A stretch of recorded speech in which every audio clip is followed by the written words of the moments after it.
late on that eve, as 'twas the night before the Adonian feast, whereof she saw no more, but wept alone those days, for why should she adore?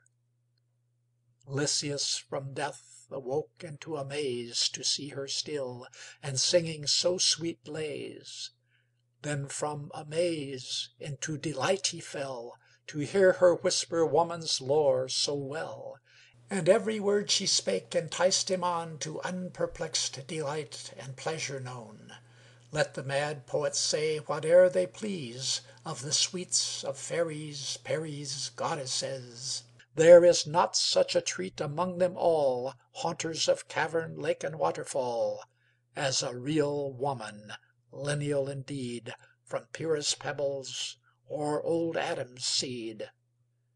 Thus gentle Lamia judged, and judged aright, that Lycius could not love in half affright, so threw the goddess off, and won his heart more pleasantly by playing woman's part, with no more awe than what her beauty gave, that while it smote, still guaranteed to save. Lycius to all made eloquent reply, marrying to every word a twin-born sigh, and last, pointing to Corinth, asked her sweet if 'twas too far that night for her soft feet.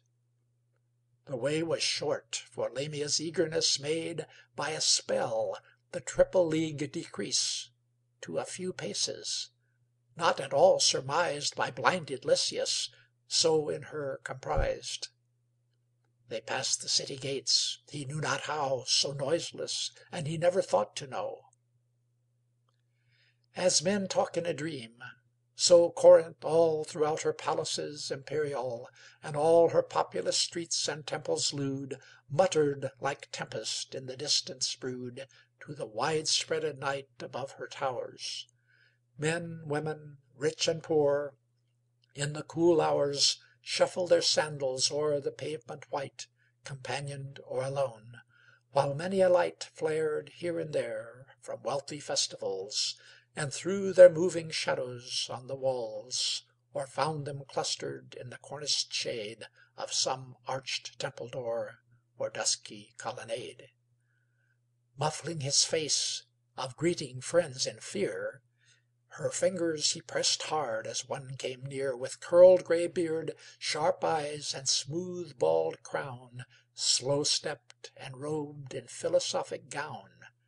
Lycius shrank closer as they met and passed into his mantle, adding wings to haste, while hurried Lamia trembled.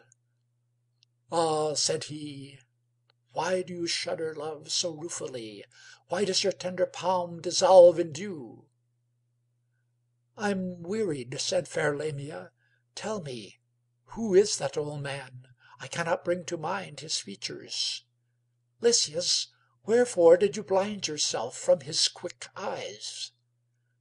Lycius replied, "'Tis Apollonius sage, my trusty guide and good instructor. But to night he seems the ghost of folly haunting my sweet dreams."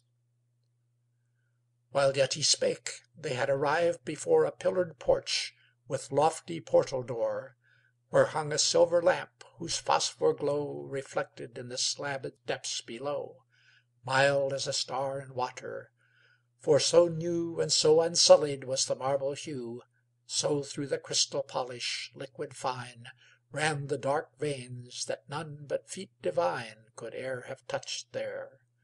Sounds Aeolian breathed from the hinges, as the ample span of the wide doors disclosed a place unknown sometime to any but those two alone, and a few Persian mutes, who that same year were seen about the markets. None knew where they could inhabit. The most curious were foiled, who watched to trace them to their house, and but the flitter-winged verse must tell, for truth's sake, what woe afterwards befell. 'Twould humor many a heart to leave them thus, shut from the busy world of more incredulous. End of Part 1 of Lamia, by John Keats. Recording by Leonard Wilson of Springfield, Ohio.